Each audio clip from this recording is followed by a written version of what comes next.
皆さんこんにちは、大川祐介です。はい、今日はミニマリスト渋くんのお家に遊びに来ております。いらっしゃいませ。よろしくお願いします。ろしくお願いします。リアルで会うのは初めてということで。そうなんですよ。実は初めましてではないけど、なんか今まで例えば Zoom で対談させてもらってたりとか、ね、なんかポッドキャストとかね。そうですね。とか、なんか遊びに行こうねっていうやり取りはしたけど日程合わないみたいな。今日はね、ご飯行くんで、ちょっとどこからね取り上げようかちょっと悩んでるんですけど、やっぱ渋くん、やっぱミニマリストっていうことで、普段どのようなね仕事をしているのかすごい聞きたいなと思ってるので、はい、今日はいろいろとよろしくお願いします。よろしくお願いします。おー、いい構図ですね。そうですね、興奮します。ミニマル映えを目指した部屋なんで。しゅうくんは何やってる人なんですか？はい、僕は、一言で言うんだったら YouTuber ですね。ああ、やっぱそこは YouTuber なんですね。やっぱり今もう活動の中心は今 YouTube に力入れようっていうので、僕の生活の様子とか、あと視聴者さんの家に行ってこう物を減らすっていう企画が今すごい人気で、YouTube 撮影のために全国視聴者さんの家に行って飛び回りながら片付けてるので、結構最近月の半分くらいはもう飛び回って家いないみたいな感じなので。ルームツアーみたいなこともやってるんですね。そうですね、ルームツアーとかもやってます。インスタグラムとかも、ね、YouTube だけじゃなくていろんなプラットフォームで発信しながらもちゃんと自分で事業もやっていると。そうですね、 YouTube 中心に頑張りながらミニマリスト向けのアパレルブランドをやってたりとか、本であるとか、あと片付けのサービスもやってるので、こう YouTube を上げれば上げるほどそれの宣伝になって売れていくっていうような、っていう意味でやっぱり YouTuber かなと思います。なるほど。にしてもここあれなんですよね、引っ越してきたばかりみたいな。そうです。実はまた引っ越して10日ぐらいなので、結構なんですかね、まだちょっと未完成なところもあるんですけど、でもそこ含めてちょっと楽しんでもらえたらなっていうので。なんか、はい、引っ越して10日目なんだけど、僕はこの景色見たことあるんですよ。はい。だからちゃんと世界観が整ってらっしゃるんですよね、おそらく。そうですね。多分引っ越してきたけど、もう家具ほとんどそのまんまなんで、もう買い足したのこれくらいで。なんか結構間取りに合わせているものいらないものっていうのは結構皆さん出てくると思うんですけど、もうそうですね、もうほとんど家具一緒で、そんなに変わり映えしないと思います、正直。いやー、でもここまで物が少ないと一つ一つ話を聞いていきたいんですけど、この中で唯一一番必要不可欠なものって何ですか？一番必要不可欠だと僕は愚問ですかね。本当にもう結構厳選してるんでどれも必要と言いたいくらい絞ってるんですけど、あえて一つあげるんだったらこれかな。はい。まさかの？もうこの部屋のど真ん中に洗濯機があるっていうのも多分変わった間取りで、確かにね、普通こっちじゃなくて、ね、洗面所とかそっち系ですよね。そう、水回りに大体置いてあるんですけど、もう僕はむしろ部屋の真ん中に置きたいっていうくらい、よく使うしかっこいいっていうので。確かにデザイン性いいですね。パナソニックので、僕この家に引っ越してくる時に台車で引っ越してきたんですよ。見たことありますよ。業者使わずもう自分で運ぶっていう時に、これとかこれをなんか運べるのをイメージできると思うんですけど、洗濯機も運んだっていうくらい。でも普通に運べなくないですか？いけるんですか？全然頑張ればいけます。なんか、結構すごい渋くんの考え方に共感できる部分があって、京都に1年前に引っ越したんですけど、あんまり物買えなくてですね、最近洗濯機買ったんですよ。けど結構悩みました。なぜなら運びづらいから。そうなんですよ。引っ越しが結構大変で、僕も結構年に1回くらい引っ越してるので、極力大型家具は持ちたくないみたいな。ですよね。それこそ洗濯機はあるけど冷蔵庫なかったりするんですよ。ただそれでもこれがあることによってもう毎日の家事がすごい時短できるから、僕はなんか物減らしまくってそれで手間が増えるんだったら、持ちたいっていう考えなんですよね。だから極端な話、もっと物減らそうと思ったらコインランドリーするとか、もう自分で手洗いするとかした方が物の数は減るんだけど、それよりも手間の少なさも優先したいので、物量の少なさと手間の少なさをバランス取れる風に物を選んでるっていうような。ただ少なくするっていうのはダメで、ちゃんと機能的であるっていう側面も大事だと。そうですね。なるほど。この洗濯機の隣にある衣類、すごい気になってて。ちなみに僕もなんかミニマリストとしていけますかね、はい僕も。もう全く、いや大川君いつも服装ミニマリストでいいなと思ってたんで。結構これ今のそはいのコンセプトにはいめっちゃ早速持たせちゃいますけど、はい。ここに入るんですよ。うんうんだから渋君これ好きでしょ、こういうの。はい、めちゃくめちゃ。っちゃおこがましいな、このルームツアーしてるやつ。この手ぶらウェアみたいなのはすごい好きです。そう、はい。っていうのを僕見てたから、なんなら渋君に結構共感して、うんうんいろんな製品、はい。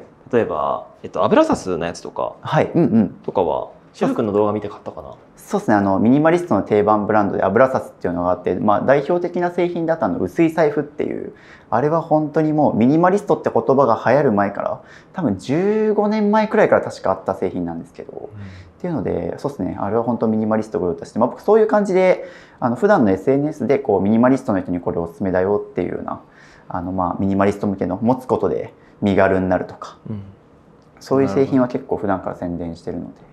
まあ、例えば、まあ、ここに一応オールシーズン全10着分の服がかかってるっていう感じで、ここでもうキャスターワゴンで転がせるようにしてで、まあ、一応ここに置いてる理由なんですけど、ここからこう開けてパッとそのまんま吊るせば、まあ、洗濯かごいらないし、確かに。でそうですね、まあ、移動の手間も減るので、まあ、この配置にしてるっていう。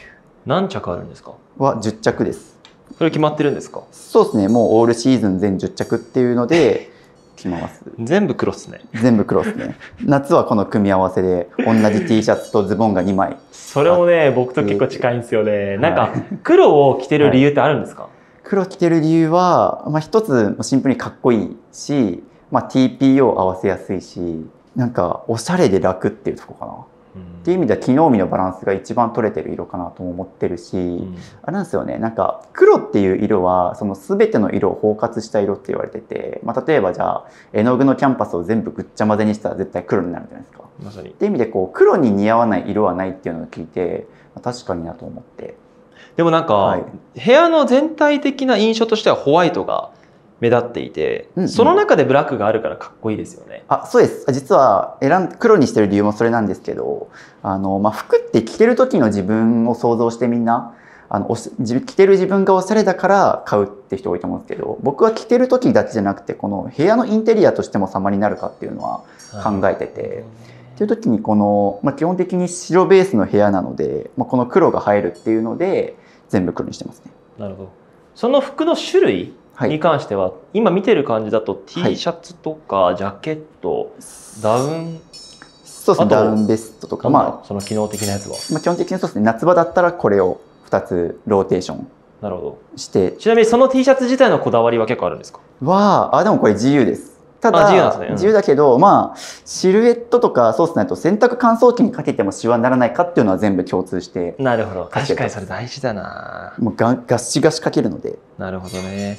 いやでもブラックならめっちゃかっこいいんですけど、はい、この動画クリエイターなので、はい、フォーカスなかなか合いづらいですね。仲いい YouTuber さんでトバログさんっていう方がいて、はい、あの方もすごいこう白基調で、であの方も結構白飛びするって言ったので、僕も実は一眼レフでゴリゴリ撮ってたんですけど、はい、もう色合わせが面倒くさくなって、今はもう iPhone1 個にまとめたっていう。確かにね。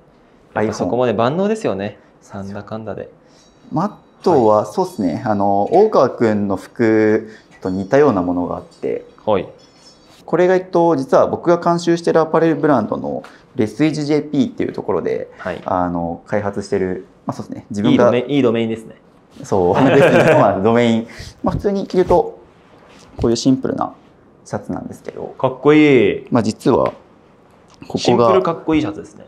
そうシンプルかっこいいけど、まあ、こんな感じで収納が多機能、シンプルに見えるけど実は多機能っていう。っていうのでここにまあ例えば自分のスマホとかをこうやって入れておけるとか。なるほどね。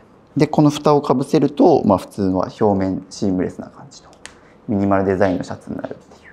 それはいくらぐらいなんですか？これは2キュッパかな、まあ、ほぼ3万、でも約3万円。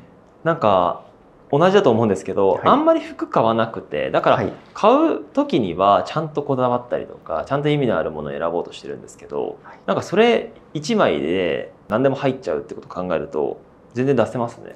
そうですね、もう僕本当にまあ物の買い方がまさにそれで量より質物の数が少ない分一個一個にお金回せるから、これも結構1台20万円とかするから、昔の自分だったら躊躇したんですけど、もう今は本当に物買う回数減ってるので、逆に買う時はもう妥協せずにいいものを買おうっていう発想になったんで、結構そこは服選びにも出てるかもしれないですね。例えば結構肌着とかでも、これももう1着1万円の肌着とか、メリノウールっていう機能性の下着で、結構僕ガジェット好きなんだけど、なんか衣類も結構ガジェットの要素あるなと思ってて、これは結構登山家とかアウトドア好きの人が羽織る下着なんですけど、実はこれも1枚持っておけば、3日くらい洗わなくて済むみたいなっていうくらい、こうなんですかね、匂いがきづらい、夏は涼しくて冬は暖かいみたいな、いいですね。こういったものとかも結構値段はするんですけど、その分数絞ってるので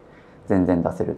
ちなみにそれ PC とかも入るんですか？あ、そうなんですよ。 iPad とか。実はこれなんか僕以前見たことあるぞ、その服。結構うちのレス JP の中でも代表的な製品で、実はこの中にここです。ここにこうやって、わあすごいじゃん、めっちゃ入るじゃん。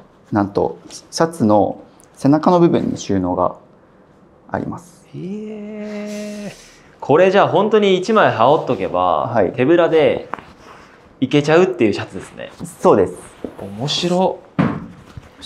その、監修とかをしているのが渋くんで、実際に、製造とかあと販売してくれてる会社は別にいるって感じなんですね。そうですね。細かい製造とか発注、在庫管理とかは任せてて、僕は商品のデザイン企画と、宣伝をするっていう風な感じで、タッグを組んでやってるっていう。なるほど。それはなんか僕自身は自分でそのブランドを立ち上げて、製造とかの、ディレクションとか全部入ったりしてるんですけど、ある意味その製造とかできない部分は任せてマーケティングに振ってるじゃないですか。ただその分なんだ事業が成長した時の渋くんがどこまでそのブランドを所有してるのかって話になるじゃないですか。そこら辺あんまり気にしなかったんですか？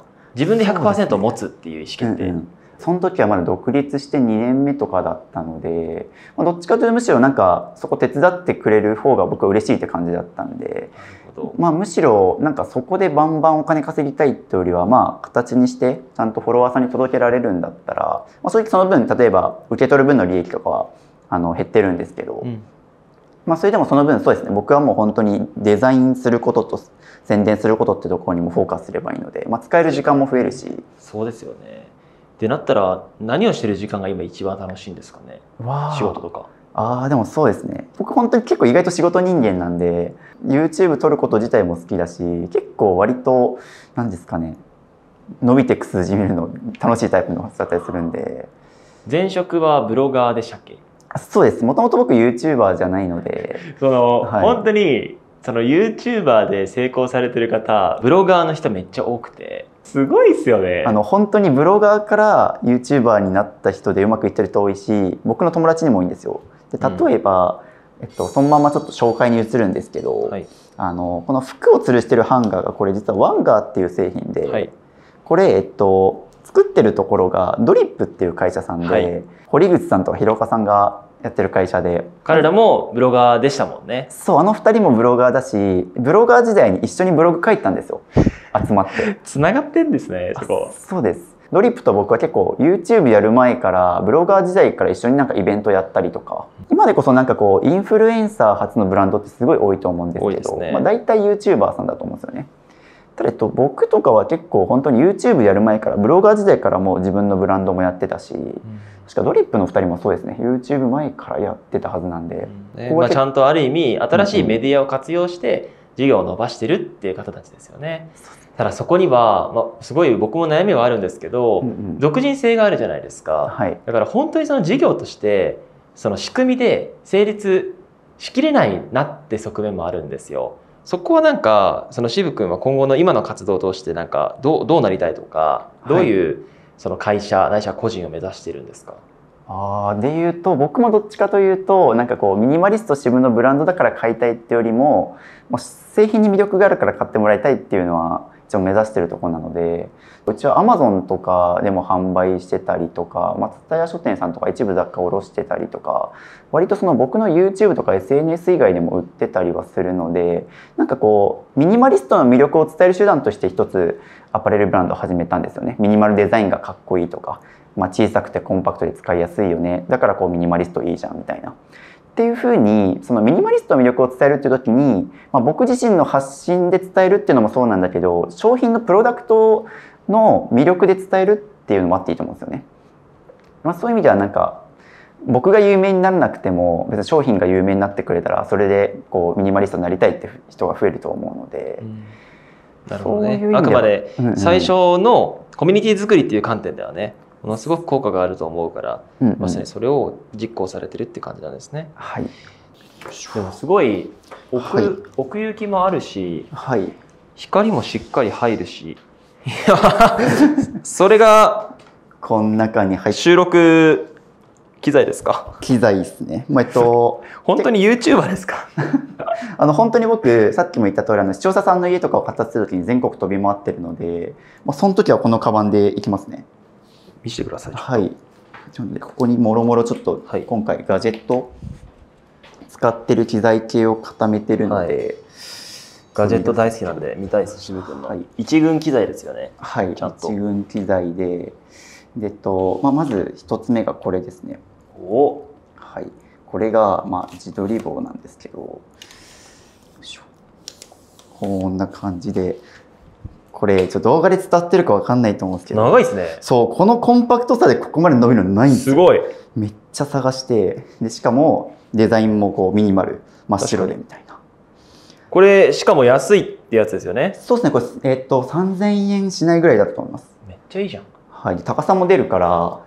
これはコンデジぐらいだったらいけるのかな？でもこれ iPhone 用、一応スマホ用ではあるけど、僕もう iPhone だけで撮影してるので、これをもうこうやってセッティングして、こんだけ高さがあるんで結構サムネイル撮る時とかもろもろいろんなアングルで撮れるから。確かに。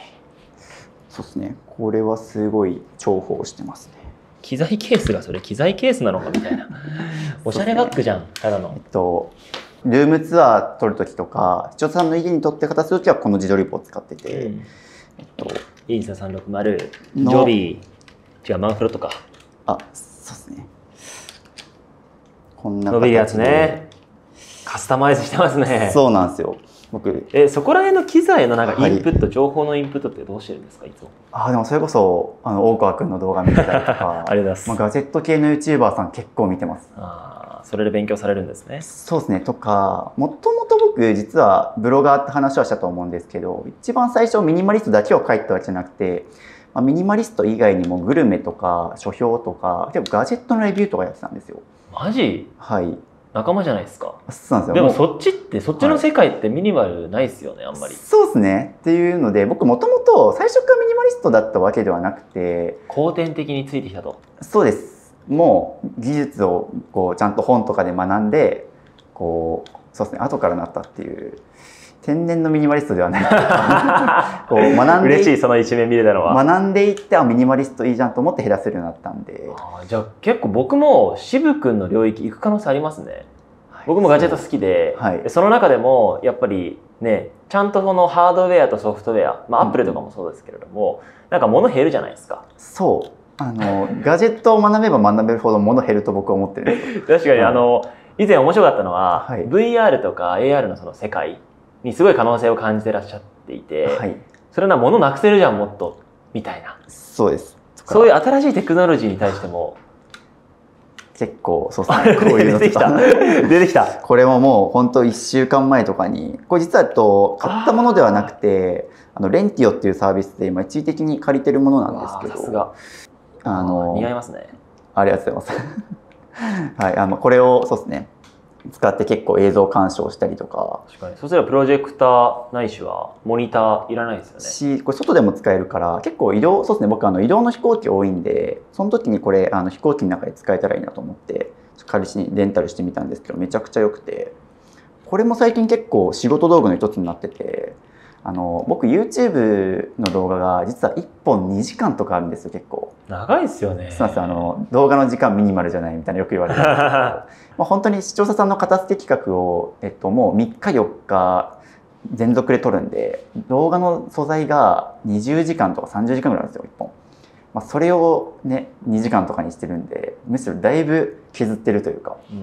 なるほどね。っていう時にその動画にちゃんとミスがないかとか問題ないかって確認するだけでも1本2時間かかるんですよ。やばいっすね。映画1本見るみたいな。やばいっすね。結構大変で、そういう時に結構集中力が続かないんですよね。で、それを解決してくれたのが結構これで、これで見てると意外とね、なんかずっと見れちゃうんですよね。集中できるというか。なんか未来の人に見えてきた。そう、なんか本当に僕最近カフェとかにこれ持ってって、で映像確認しなきゃって時にもこれでずっと2時間見てるみたいな。でも結構なんかなんだろうな、視界にノイズがないからなのか、本当にずっと見れちゃうんですよね。Apple Vision Pro はどうなんですか？Apple Vision Pro は気になってはいます。気になってはいますとか、まあ友達の YouTuber さんとかにちょっと試させてもらったりとかはしてるんで、まあ、気になってはいますね。けど全然ミニマルじゃないですよね、あのサイズ。そうですね、僕も今日それこそメタクエストとかやつをもともと持ってたんですけど、もうそれも結局手放しちゃってこれになったんですよね。一番実用的かもですね。VR 系いろいろ試したけど、やっぱ髪型がぐちゃぐちゃになるとか、その持ち運びできないみたいなことを考えると、僕はなんか AR 系のグラスが今合ってるなっていうので。なるほど。結構使ってます。2時間動画作ったりってお話ありましたけど、はい、広告収益とか、はい、まあ、今プロダクト販売してその収益とかあると思うんですけど、はい、どこが一番大きいんですか？広告収益ともう一個片付けのサービスをやってて、そこの2つが大きいですね。なるほど。基本的にじゃあそれが収益の柱になっていて、はい、まあその他ちらほらと案件とかもあるんですか？たまに案件もたまにあるんですけど、でもめったにやらないですね。特に最近は結構割と断るようになってて、前よりは。1年前までは結構案件もやってたんですけど、ここ最近は結構僕片付けのサービスの販売も始めてて、まあなんで僕の YouTube 見た人が一緒に片付けたいと思ったらそっちで有料でやってもらうっていうようなふうに結構今自分のサービスができたので、結構もうそっちを売ればいいやってなったから極力 PR は断ってて。なるほど。PR 本質的ですね。メディアのあるべき形ですよね。あそこに僕天井め込み型のプロジェクターがあるんですけど、はい、あれとかは案件でやったんですよね。それはもともと自分が好きで使ってたから受けたみたいな。なるほど。っていうものに関しては受けるんだけど、もともと自分が使ってないとかっていうものに関してはもう基本断るようになりましたね。本質的ですね。大川祐介ってやつに言ってやりたいです。ごめんなさい、ちょっと機材から脱線しちゃいましたけど、はい、まだあるんですか？とかそうですね。でこのまま実は照明とかもここいいですね、あるので、でこのまま実は自撮り棒が2つある理由とかもつながるんですけど、これでガチャって挟んでここにピピピって回して、そうですね。結構こんな感じで撮ってることが多いですね。基本的に撮るとき一人ですか？基本一人と、あと、アシスタント入れて撮るときもあって、はい、で実は来てます今日、はい、アシスタントの。じゃあちょっと普段の感じちょっとやってもらっていいですか？ちょっと後ろから撮ってくれて。っていう感じで、そうですね。彼が僕の YouTube の撮影アシスタントと編集もやってくれてる男の子で、リクト君って男の子なんですけど、彼自身も実は YouTuber で。同じミニマリストチャンネル。確かになんかミニマリストな感じが漂ってますね。実はしかも彼面白いのは僕のイベントにもう毎回来るみたいな。なるほど。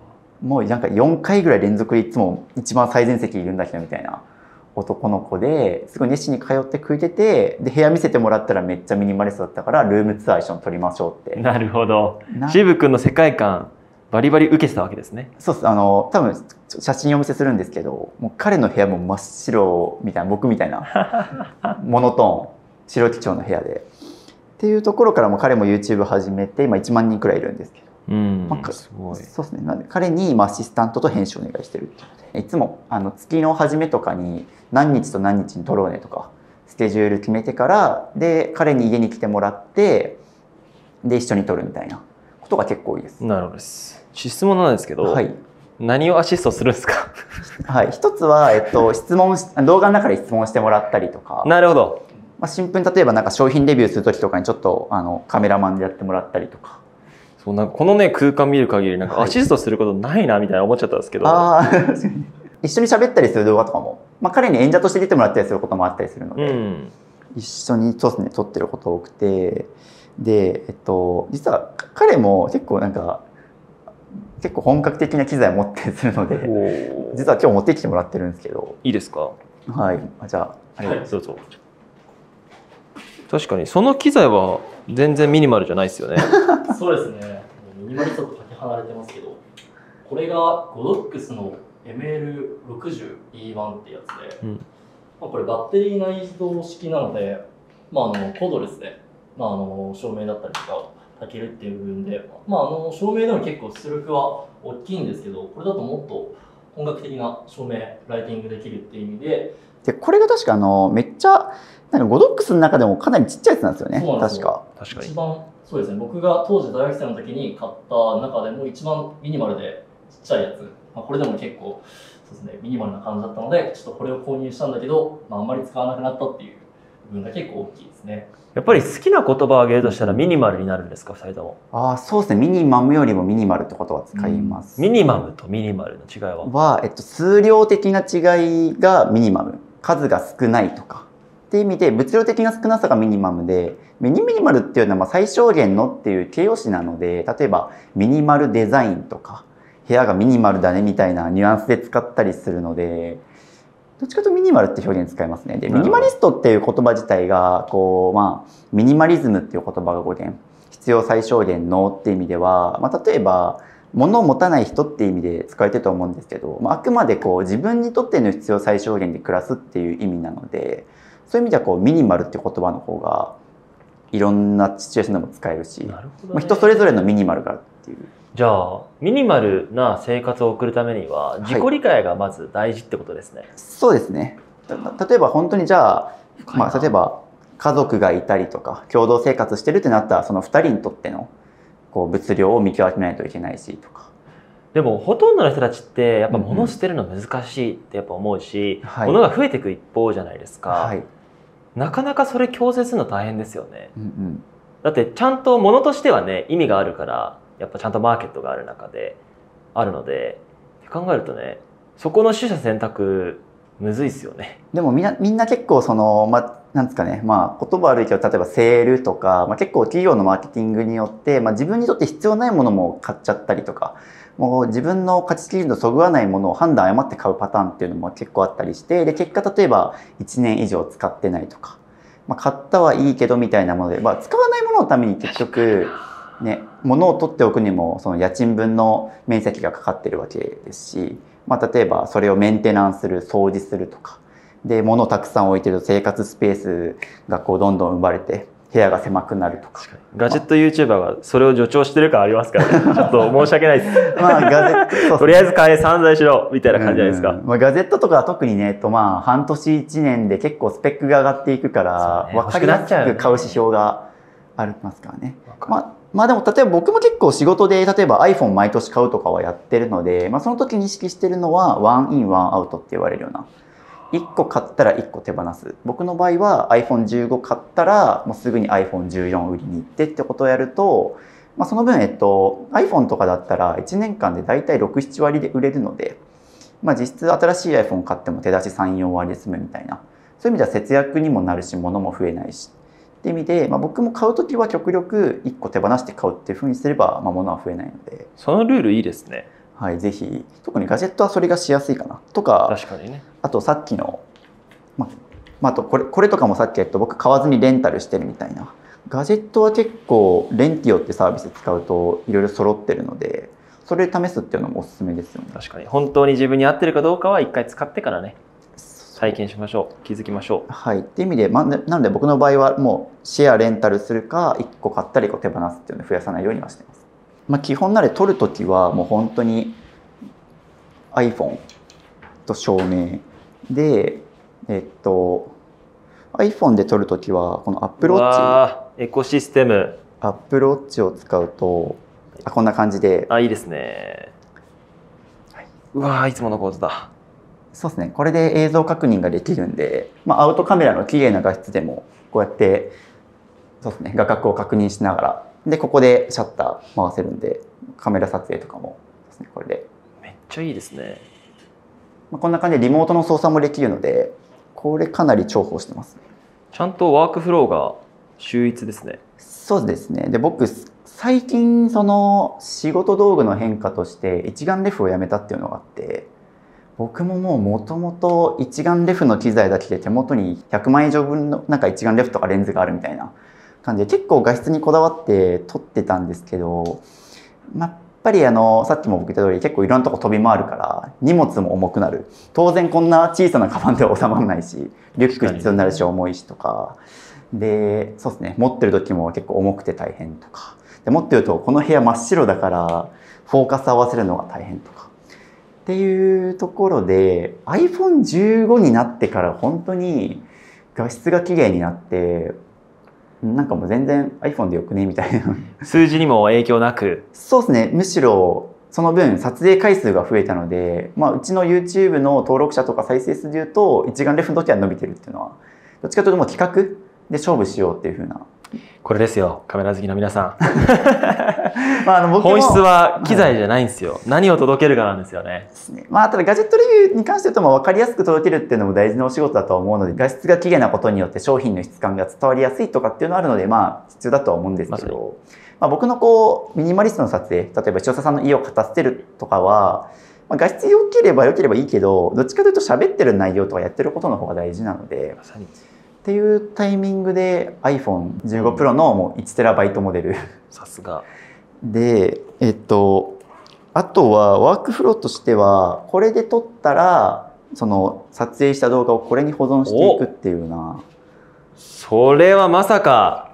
はい、大川君と一緒の、はい、ちゃんとレビュー見てくれてるし、はい、これいいっすよね。ただちょっとね、熱だけそうですね、気になるけど、めちゃくちゃちっちゃくてデザインもミニマルっていうので、まさに撮影したものはこの iPhone に差し込んで写して管理するとか、これを、アシスタントの彼に渡して編集してもらうみたいな感じで管理してますね。今見えちゃったんですけど、その指なんですか、これ。指これリング。そうですね、これエブリングっていう商品で、はい、スマートリングですね。これでも僕ははい息災なんで、一応決済じゃないリングですよ。そうですね。エブリングも持ってますけど、それ全然1秒じゃなくないですか。1秒ではないですね。だよね。結構僕結構バッドプロダクトとして結構言っちゃうんですよ。これどっちかというと家の鍵開けるのに便利ですね。そこね。はい、玄関のスマートロックとか連携できるので、それ用に買ったって感じですね。どっちかというとそれいいな。やりたくなってきちゃった。はい、っていうのはおすすめだけど、そうですね。充電がいらないっていう点では、まさに。だし、あんまつけてる時のね、感覚が間違いなくこのスマートリングというかヘルスリングよりはいいですよ。そっちの方が結構薄いので、しかも絶対なくさないのでっていう意味でつけてますけど。じゃあ普段これで撮影をしていると。はい、今週何ですか、投稿は。投稿はもう月2ぐらいですね。月2。その代わり1本が長いです。もうそれで食っていけるんですね。もう次上がる動画3時間とかなんで。はい、あとは結構YouTube はあくまで月1本なんですけど、実は YouTube と同じクオリティの動画をそのまんまLINE 限定で僕公開してるんですよね。結構 LINE に登録してもらいたいっていうのがあるので。なるほど。結構それまでレアですね、それ。そうですね、もう本当だから YouTube と同じクオリティで撮ってそのまま LINE で上げるみたいなのをやってるから、それまで入れると多分月3本ぐらいは。でも月3本なんですね。本数もかなり少数精鋭って感じですね。になりました。YouTube 始めた時とかはもう本当に1日3本とか入れてたんですよね。毎日更新で。そう、なんか YouTube のアルゴリズム的にはね、喜びそうですよね、そっちの方が。そんなことないんですか？昔はまだ YouTube、僕が始めた6年前とか YouTuber さんも少なかったし、上げれば上げるほど喜ばれるなっていう感覚があったんですけど、もういろんな YouTuber が面白い動画上げてるから、なんかそれで1本でも面白くない動画上げちゃって、この人つまんないなと思ったらもう見られなくなると思ってるんですよね、僕。確かに。で、一度失った信用を取り返すのってほぼ無理だと思ってるので、僕もう一回一回が勝負だと思って。面白い。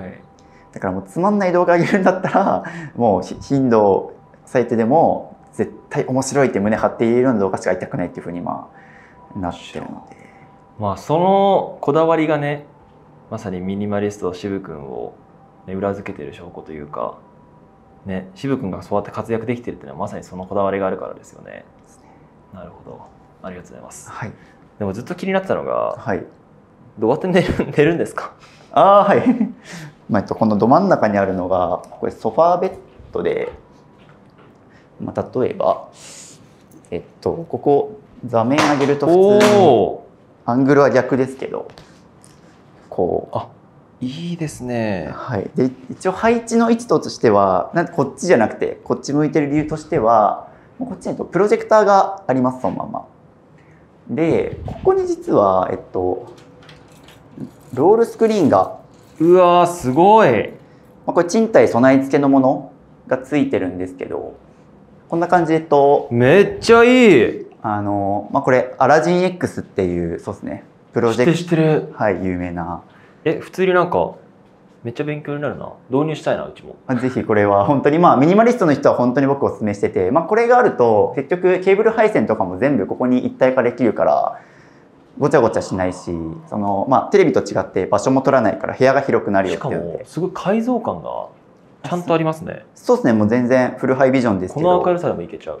そうです、昼間でも全然で、夜だったらここに映すとかなりくっきり映るんですよ。あ、そうなんだね。はい、っていうのでこっちでも見れるし、これそのままくるーって回すとこっちにつくんですよ。すごい。あんま推奨されてない使い方だと思うんですけど、夜になるとここ本当に綺麗に映るんですよ、このロールスクリーンですと。だからここでこうまったり見ながらみたいな。いいですね。映画ですか、見るのは基本。あとネットフリックスでアニメ見てるかなとか YouTube とか。結構アニメ見るんですね。もう逆にアニメしか見ない。あ、そうなんだ。アニメか YouTube しか見ない。本とか読まないんですか？渋くんの本は僕読んだことはあって、はい、やっぱね、書かれるってことはご自身でもよく読むのかなと思ったんですけど。はい。でも今正直昔より読まなくなってるかな。それなんでなんですか？なんでかな。一つは情報収集するときに結構動画とかだったら音だけでも聞けたりするので、移動時間とか隙間でも結構情報収集できるっていうのと、やっぱ僕の場合は音とか映像ある方が情報入りやすいなっていうのも一つあるから、あともっと言うとコンテンツクリエイターの目線で言うと、今自分の大事な情報って結構動画に詰めてるなって感じするんですよ。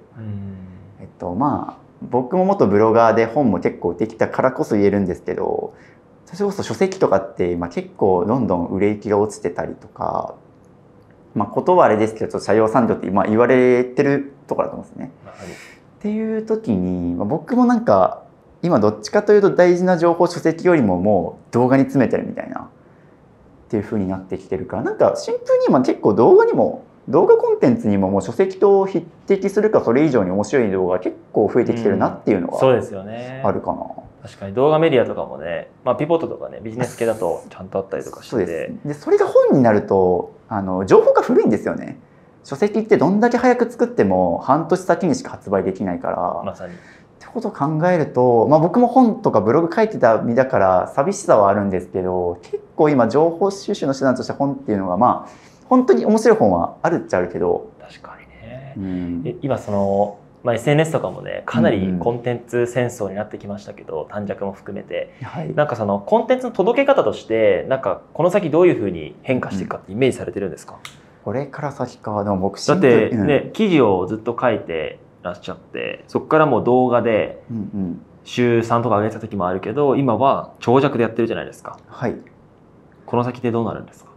でももうますます動画の時代だと思いますし、実際、僕今動画2時間とか3時間空いてもすごい見られてるし、むしろ過去1伸びてるんですよ今、ありがたいことに。マジで。っていう意味では本当に自分が好きな YouTuber さんとか撮りたい情報をもうがっつり撮りに行くみたいな時代になってるかなっていう。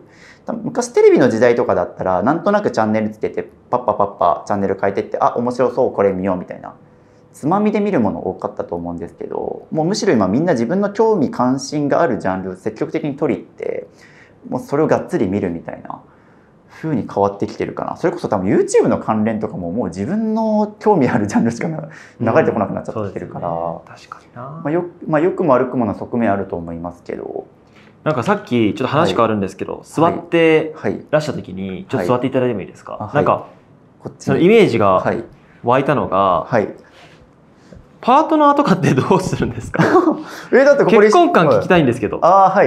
別居婚したいなっていうのを言ってますけど、今もう結婚されてる？してないです。お付き合いは今はいないです。なるほど。そう、なんかミニマリストの方って、結婚に対するその感覚はどうなのかなってすごい気になりました。そうですね。でも結構実は僕の動画を見てくださってる方とか、僕以外のミニマリストさんとかは結構家族とか子持ちとか多いですね。むしろ意外と主婦さんとかがメインのターゲットだったんですよ、僕の場合。そうなんですね。もう視聴者さんも今8割ぐらい女性の方、20代後半から40、50とか。じゃあ受け入れてる方も結構多くなってきているから、ミニマリスト同士で結婚するとかありそうですよね。っていうのもあるだろうし、やっぱ一つはみんな例えばじゃあそれこそ結婚してパートナーができてとか、こう共同生活すればするほどものが増えていくじゃないですか。そうですよね。そこをなんか毎回バチりそうなイメージがあるんですけど。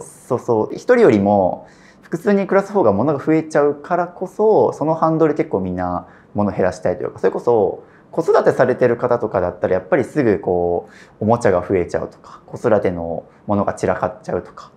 ただやっぱそこを片付けないとまたどんどん物に時間が奪われて、こう子育てに集中できない時間がどんどん奪われていくみたいな。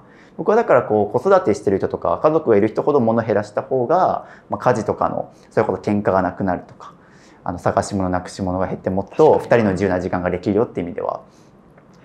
確かにな。なんか話を聞いていて、ただ減らすとかじゃなくて、その物を使うとか物を持つとかの本質的な価値をなんか見定めてる感じがしていて、それをなんかその対話するきっかけになるみたいなのはすごい良さそうですね。そうです本当に。この問題に対してどこを抑えればお互い幸せなんだっけっていうきっかけをなんかミニマリストの方同士はすごい会話してそうなイメージが湧いちゃいました。なので僕とかはそうですね。ただ僕は結構これはミニマリストっていうよりは僕個人の価値観、シンプルなとしての価値観ですけど、僕はなんかどっちかというと別居婚したいっていうのは一つあって、そもそも僕はあんまり彼女がいた時とかでもあんまりこう一緒にずっと、泊まりに来る時とかもあったんですけど、もう1泊くらいしたらもうちょっと出てってほしいみたいな、一人の時間欲しいからみたいな。いいですね。どんだけ好きな人とかでもなんかずっといると疲れちゃったりするから、あくまでお互いの生活が自立してる上で、それこそなんかご飯食べる時とか、なんか特別な時に会うみたいな距離感が好きなので。素晴らしいな。本当にやっぱ自己理解ですよね。自分はこうなんだっていう、で自分がマイナスにならないようにちゃんと環境を整えるっていう意味では、本当に起業家に近いですよね。起業家ですよね、その考え方も。そうですね。僕物を減らすことはその取捨選択の訓練であるってことをよく言っていて、さっき言った自己理解の話ともつながるんですけど、僕極端な話、プロジェクターとかって別になくても生活できると思うんですよね。でそれこそパソコンとかスマホでも見れちゃうし。ただそれでも持ってるのは、僕はさっき言ったアニメが見るのが好きっていうのが、できたら大画面で見たいっていうのもあるので、なくても生活できちゃうけど持ってる娯楽品だけど、こんだけ物減らしてもこれ残してるってことは、僕の人生においてそのアニメとか映像鑑賞っていうのがすごい大事にしてることっていうような、とか、逆にそうですね、その持ち物増えちゃうけど、例えばあそこに映ってる掃除ロボットとかもそうですね。自動掃除機。これも極端な話、物量を減らそうと思ったら雑巾がけにするとか、確かにね、そしたら布一枚になるじゃないですか。とかけどそれは選ばないんですもんね、その道はね。そうですね。それはさっき言った物量が減っても手間が増えちゃうから意味がないよねっていう。工数最小限で最大化してるってことですね。そうですそうです。結局物を減らしてる理由っていうのは、もっと自分の時間を増やしてやりたいことに集中したいというのが目的なので、その減らしすぎて手間が増えるんだったら意味がない、持たないコストが上回るんだったら持つっていうようなふうに考えてるので、そのうちの一つがこれですね。もうこれがあることによってもう床の掃除は全部これで自動化できちゃうし、これがあることによってその物を置かなくなるんですよね。このソファーベッドにしてる理由とかも、足がついてるからお掃除ロボット通過できる。確かに。っていう理由で選んでたりしますし、そもそも床に物置いちゃってるとよくあるのがケーブル配線が絡まったりとかありますよね。絡まっちゃったりするから、これがあることによって僕も物を増やせないプレッシャーがかかってっていう意味でもお掃除ロボットはちゃんと自分を高めてるんですね。そうなんですよね。この部屋にある大きな家具家電って本当にこのプロジェクター、お掃除ロボット、ソファーベッド、洗濯機、もうこの4つですかね。だからこの4つから分かることは、僕はとにかく自由な時間を増やすと、ドラム式とお掃除ロボットで手間を減らして自分の時間を最大限にして、それこそ趣味の映像鑑賞するとか、もっと仕事を頑張るとかっていうような価値観がこの残したものから出てるかなっていうのは思いますね。っていうのでちょっと話が脱線しましたが、はい、寝る時は基本このソファーベッドをフラットにしてここにある枕と寝袋で寝てますね。落ちたりしないですか？落ちないですね。一回も落ちたことないですよく言われるんですけどマジで一回も落ちたことないです、はい、面白いな。すごい。ちょっと寝てみてもらってもいいですか？はい。いやー、この暮らし面白いな。初めてですよ。はい。一応僕寝る時のパターンが2つあって、1つはこの寝袋ですね。この寝袋でこのまま、こんな感じです。こう芋虫みたいになって。立ち寝ですか？立ち寝はしないですけどこれで普通に寝てます。全然いいですね。全然いいですね。はい、とか朝眩しくないんですか？朝はもう日差しで目覚めるようにしてます。じゃあ朝早いんですか？いや全然9時とかです。朝、はい、めちゃくちゃ遅いじゃないですか。はい、寝る時間は2時とかです。全然遅いじゃないですか。はい、まあでも睡眠時間はね6時間7時間取るんですね。そうですね。7時間は絶対取るようにしてますね。っていう風にとかで、あと夏場とかは結構暑いんでもう普通にこんな感じ布団にもなるんですよ。なるほどね。だからもう暑い時とかもこうやって普通に羽織って寝るとか布団とかいいですね。羽織にもなるからめっちゃいいな。はい、これ結構あとあれなんですよね、畳むとクッションになります。これ本当に便利。ちゃんと全てに意味がありますね。はい。面白いな。もう気づいたら1時間ぐらい経ってますよ。マジか。僕最初むしろなんか他の YouTuber のルームツアー見た時に、はい、結構部屋数が多かったりとか、部屋が広い人が多かったんで尺持つかなと思ってたんですけど、そう僕も10分で終わるかなと、はい、10分で終わると思ってたら1時間行きました。確かに物は本当に少ないんですけど、僕本当にこだわりがね、もうまだまだ語れるくらい一個一個意図があって買って選んでるんですよね。いやこれでも物選びの本質わかるな、はい、とかもうこのスツールとか物だけじゃないですもんね。もう本当ライフスタイル人生すべてがちゃんと考えられてますよね。そうです。もう細かいところで言うとこのスツールとかも全く同じものが2足あるけど、今みたいにこうサイドテーブル的に使ったりとか、使わない時はこうやって重ねておけば小スペースコンパクトになるしとか。機能美ですね。そうですね。っていう意味でも本当にそうですね。これも同じくお掃除ロボットが続かれ企業2とか一個一個考えてはいるので。面白いな。友達呼ぶことあるんですか？全然呼びますよ。確かになんかインスタグラムたまに見ます。はい。友達と一緒に泊まったりみたいな。そうです。なんか僕それも一緒に寝れるってすごいですよね。床がすごいソフトだからこれ実は床でも寝れちゃうんですよ。寝れちゃいますよね。っていうのを考えられてんだ。じゃあもう友達何人でも呼べるじゃないですか。そうなんですよ。実はこれ DIY してて。こっちにしようか。なんで？こっちこんな感じでこうですね。なんか DIY してて。なんでですか？これは僕がシンプルに白い空間が好きだからなんですよね。これは確かに多分初見の人からするとこれない方が物減るじゃんみたいなというのはすごいわかるんですけど、そこはやっぱ雰囲気を保つっていう意味で大事にしてる要素なんですね。めちゃくちゃ大事にしてます。だから僕物も減らしながら美しくしたいっていうのが根源にあって、一応僕会社があって、社名がミニマルアーツ株式会社なんですよね。要はミニマルアートから取ってるんですけど、ミニマリストの語源って実は物が少ない人ではなくてミニマルアートをする専門家をミニマリストって呼んでたっていう背景が最初にあって、要は本当に建築とか絵とかでも要素を少なくすればするほど美しいみたいな、ミニマリストのことわざでレスイズモアって言葉があってありますね。より少ないほどより豊かだみたいな。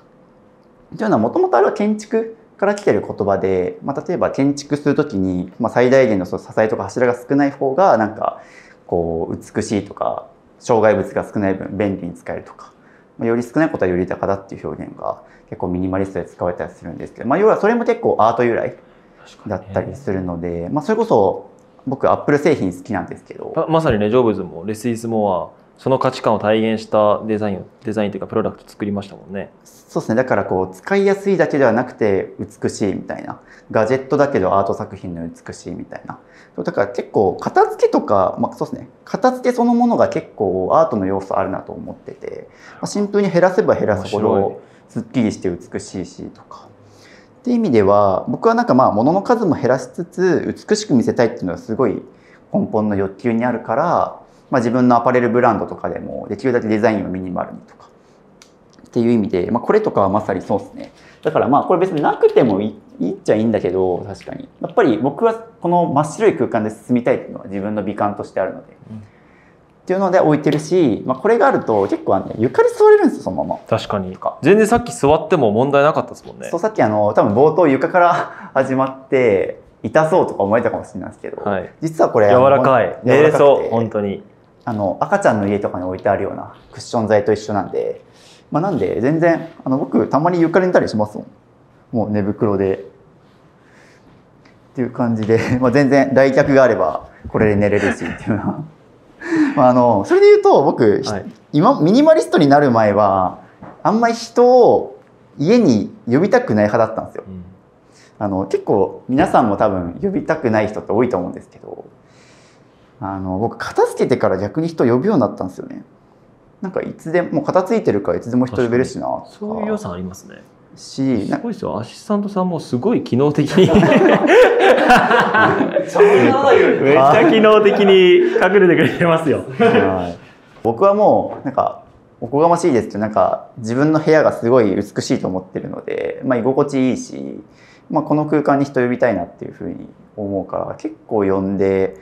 普通になんかそうですね、二次会的にちょっと宅飲みしたりとか。そういうのもするんですね。全然しますね。とかあと、友達泊めてとかもたまにやるので。じゃあ僕もちょっと次回は泊まろうかな。泊まりに来てください。撮影機材もあるし。ありがとうございます。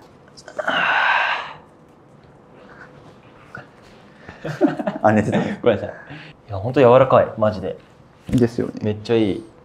私物を落としても壊れないですしね。そうです。それもあります。壊すものないか。でも結構もうこれオチにしようかな今。